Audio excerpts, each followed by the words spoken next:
कुछ तो लोग कहेंगे, लोगों का काम है कहना। लोगों का तो काम ही होता है बातें बनाना। रमन का खून फिर से खौल उठा। अनन्या उसके बेटी की उम्र की है और उसके छोटे भाई की विधवा। उसके साथ लोग रमन का नाम भी जोड़ेंगे, ऐसा उसने सपने में भी नहीं सोचा था। काश काश उस दिन मीटिंग अटेंड करने रजत की जगह मैं गया होता। रमन ने ठंडी आह भरी। सिर्फ 6-7 महीने ही हुए थे रजत अनन्या की शादी को। रजत बिजनेस में पैर जमाने में लगा हुआ था। कितना हंसता खेलता परिवार था हमारा।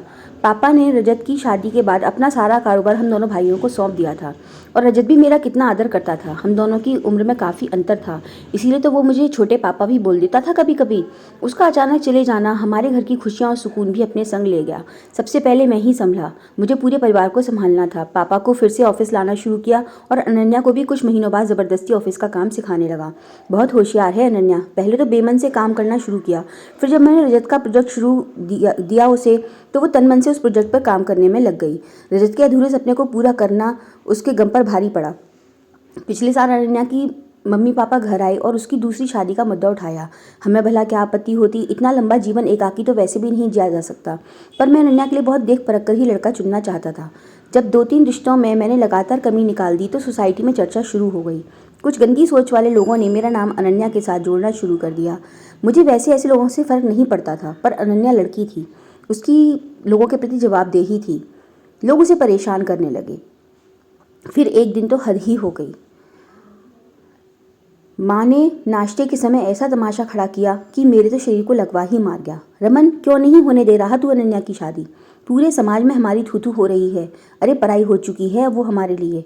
अब ये जितना यहाँ रहेगी हमारे मुंह की कालख ही बनेगी। तेरी लड़कियों की शादी में भी अड़चने आएंगी, कभी सोचा है तूने?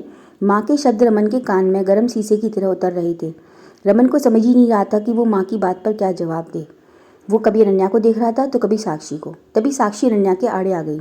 मम्मी जी, आप सुनी सुनाई बातों पर इतना हंगामा कैसे खड़ा कर सकती हैं? आप अच्छी से जानती हैं कि रमन हमें छोटे माँ पापा कहता था। और यकीन मानिए, अनन्या भी मेरे और रमन के लिए अविशी और अंतरा की तरह ही रही है। हमने तो रजत के तीजे पर ही अनन्या को बेटी मान लिया था। माँ भी रोने लगी और अनन्या को गले लगाकर बोली, बेटा तू कोई भी बात दिल पर मत लेना। कल किटी में सबने मुझे इतना सुनाया कि मेरा भी मन खराब हो गया और सारी नाराज़गी तुम लोगों पर इस तरह से निकल गई। माँ तो अपनी बात की माफ़ी मांग चुकी थी। तब रमन ने माँ को समझाया, माँ ये समाज है, यहाँ कुछ लोगों का काम ही होता है बातें बनाना। मैं खुद अनन्या की शादी अपने हाथों से करना चाहता हूँ। अविशी अंतरा से पहले मैं और साक्षी अनन्या का कन्यादान करेंगे माँ। ये मेरा वादा है आपसे, रजत से और अपने आप से भी। माँ ने उठकर रमन के आंसू पोंछे और माफ़ी मांगकर रोने लगी। घर में उठे बवंडर को तो रमन ने शांत किया, पर उसके खुद के मन में तूफान उफन रहा था। अभी वो गहरी सोच में डूबा हुआ ही था कि ऑफिस का चपरासी अंदर चला आया। साहब, कोई ईशान गोयल आए हैं, कह रहे हैं कि वो रजत सर के दोस्त रहे हैं।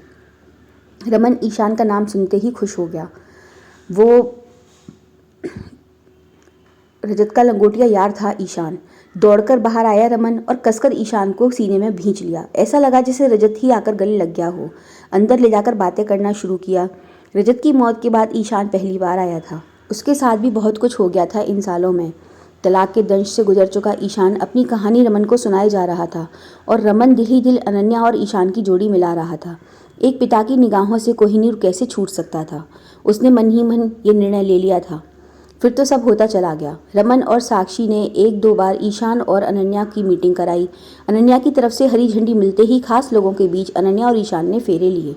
कन्यादान करते समय रमन और साक्षी को देखकर लोग तारीफ करते नहीं थक रहे थे। इन्हीं में से कुछ लोग वो थे जो कुछ दिनों पहले रमन के नाम पर थू थू कर रहे थे। मैंने बताया था ना, कुछ तो लोग कहेंगे, लोगों का काम है कहना। दोस्तों, हमें कभी भी किसी की परिस्थितियों को समझकर ही कोई भी बात कहनी चाहिए। हमें उन 4 लोगों में शामिल नहीं होना चाहिए जो किसी भी बात पर कोई भी कमेंट कर देते हैं।